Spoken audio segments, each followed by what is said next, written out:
Well, Andrew, thanks very much. It's always a real pleasure to be at a Freedom Association event. As you know, Andrew, there are many things in the world that I love. I love freedom. I love the Freedom Association. I love the Chief Executive of the Freedom Association. But most of all, I love a challenge. So I thought, why not turn up to a Freedom Association conference and try and marshal an argument in favour of cancel culture? Or put another way, try and tease out what we really mean by freedom of speech. So that's the challenge that I have set myself. Look, the starting position is easy, isn't it? And it's on the 10 pledges here at the bottom. Freedom of speech is to be celebrated and adored and is a vital part of a functioning democracy. And not just a functioning democracy, a free market economy as well. If you cannot honestly exchange different views, a free market economy and trade does not work. And we have obviously seen a whole range of actions, some legal, some cultural, that apparently put freedom of speech at stake. But I want to dig into exactly what's at stake here and what parts of cancel culture even members of the Freedom Association might be in favour of.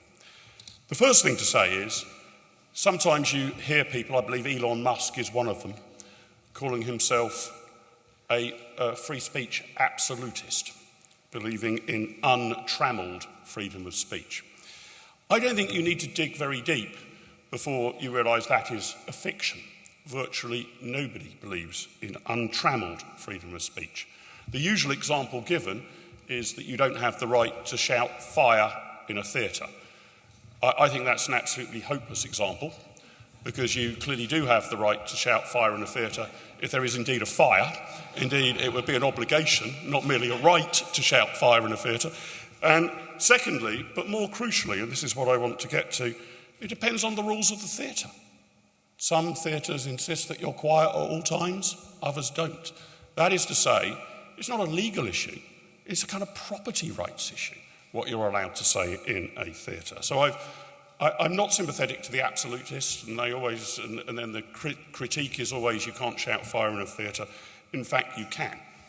But there are other restrictions on freedom of speech, which I have to tell you I support. Let's take copyright issues, for example.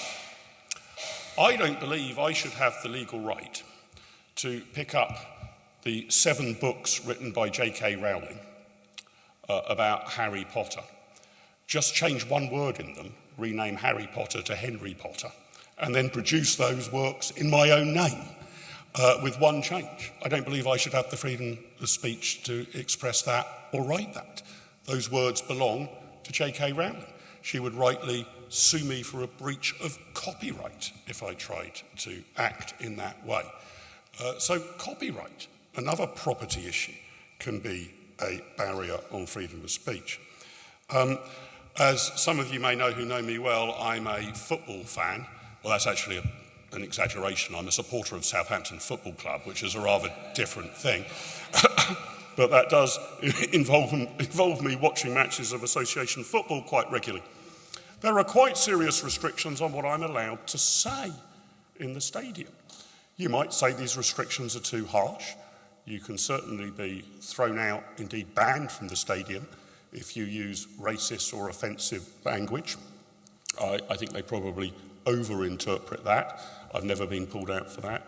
You can certainly be banned from the stadium if there's any indication whatsoever that you're cheering on Portsmouth Football Club. That is a rule I heartily approve of and ensure that is rigorously enforced. But again, it's a bar on freedom of speech. You can't say exactly what you want at Southampton Football Club, or indeed at any other football ground. You are restricted by the contract that you agree to when you buy a ticket. Again, some of you who know me well, Andrew, you can attest to this, will know that I'm sometimes prone to self-censorship. And let me tell you what I mean by that. When I'm down the Marquis of Granbury enjoying a pint with Andrew, virtually every second word that comes out of my mouth is a swear word. I think you can probably testify to. But when I'm in these august surroundings and behind a podium speaking to the Freedom Association, you won't hear a cuss word from my lips. That's self-censorship. Although I think if I did start to swear, let's test this, at some point, Andrew, you would ask me to desist, perhaps even remove me from the stage. So that's another form of censorship and a lack of freedom of speech. Another property rights example, something that riles me a lot. I don't go into bookstores as much as I used to. I tend to just browse Amazon. And virtually everything I buy is now off Amazon. But back in the day, when if you wanted to get your hands on political or philosophical works, you'd have to go into a bookstore. There was one just round the corner that used to be called Politico now. It's now some absolutely ghastly hipster coffee shop. But it used to be a bookstore. And most bookstores I would go into, I'd immediately go to the economics section. And I was typically horrified that the quantity of different material you could buy, either written by or about Keynes and Marx, was almost endless. Trying to track down a copy of The Road to Serfdom by Friedrich Hayek was nearly impossible. But that wasn't censorship, if you like. That's a choice by a bookstore. An irritation to me as a customer. So the question I want to put to you, and I'm not sure I have a full-blown answer to it, is what is the problem we're trying to solve when it comes to cancel culture? And I don't think it's enough or sufficiently sophisticated to say we're in favour of freedom of speech. I think the problem is a bit greater than that. And I would observe the following, that the public square, insofar as you can define it, is a very different space to what it used to be back in the day.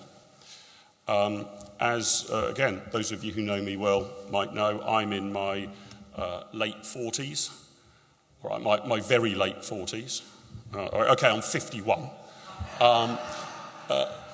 But the landscape of freedom and expression has changed enormously over my lifetime. I can remember being a young lad and being hugely excited, God knows why, I've learnt the lesson the hard way, when Channel 4 was launched. Suddenly a fourth choice on television. Previously only BBC One, BBC Two, effectively state television, and just ITV. Suddenly a fourth choice on the goggle box. That was the public square, really, at least as far as television was concerned. A mere 4 channels. Okay, you had radio as well, but incredibly concentrated. And the news bulletin that really mattered was probably the 6 o'clock BBC News. That was it. That was the public square. This is now diversified enormously, and this is an area in which I'm very keenly in favour of diversity. I like diversity in our public square. But it's had quite an impact, I think. It means that we no longer really have a single public square of debate. What we tend to have are echo chambers. I will bet you that the sort of people who tune in regularly to GB News, myself included, tend to take a rather kind of libertarian, possibly right-leaning view of the world. And those who tune in to Channel 4 News tend to take a rather socialist, left-leaning view of the world. The position's even starker in the United States of America. I was speaking to the former Treasurer of Australia last night, Joe Hockey, who now spends much of his life in Australia. He said it's now nearly impossible to get the news in America. You can choose to watch Fox, you can choose to watch MSNBC.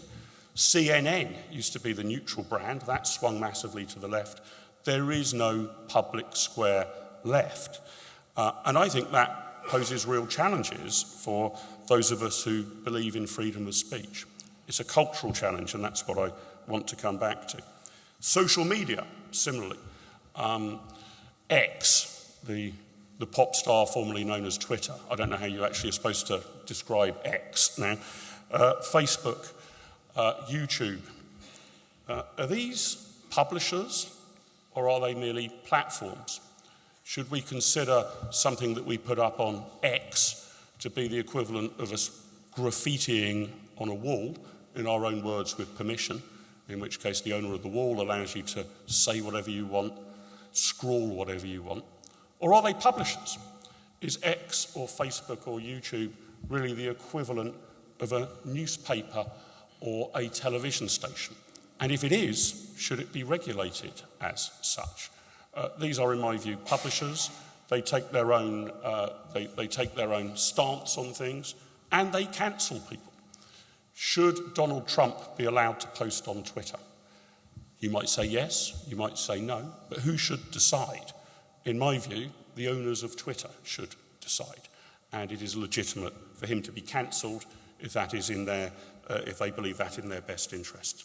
Toby Young, who's a great hero of mine, and I think what he's done in terms of promoting free speech and calling it out has been truly sensational over the past couple of years. He's really won some battles, and oftentimes on our side of the ledger, that seems to be an extraordinarily difficult thing to do. But I've had this discussion with him as well. When should a property right out-trump freedom of speech? When is it okay to cancel somebody? When is it okay to say, I don't want that opinion heard here, I don't want you to express that view, this is my space, my property, and you can't express it? And for my money, we often think about freedom of speech in legal terms. What protections are there for freedom of speech? In the United States of America, it's rather clearer. Your First Amendment rights are there in ink, and you can go to the Supreme Court to protect them. In the United Kingdom, not quite so clear. Indeed, we have a number of statutes that impede against it. But I don't think we should think about freedom of speech in legal terms. I think actually what we're facing here is a cultural challenge, not really a legal one. I don't think we need to enshrine First Amendment-style rights in the United Kingdom. I think we need to shift the culture of the United Kingdom. And that is a messier and rather tougher task.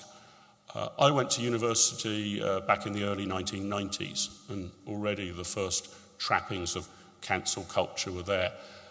If you voiced a controversial opinion, particularly from the right of centre, you would be frowned upon, cancelled, perhaps even the material you distributed would be banned. It's got far worse now in universities.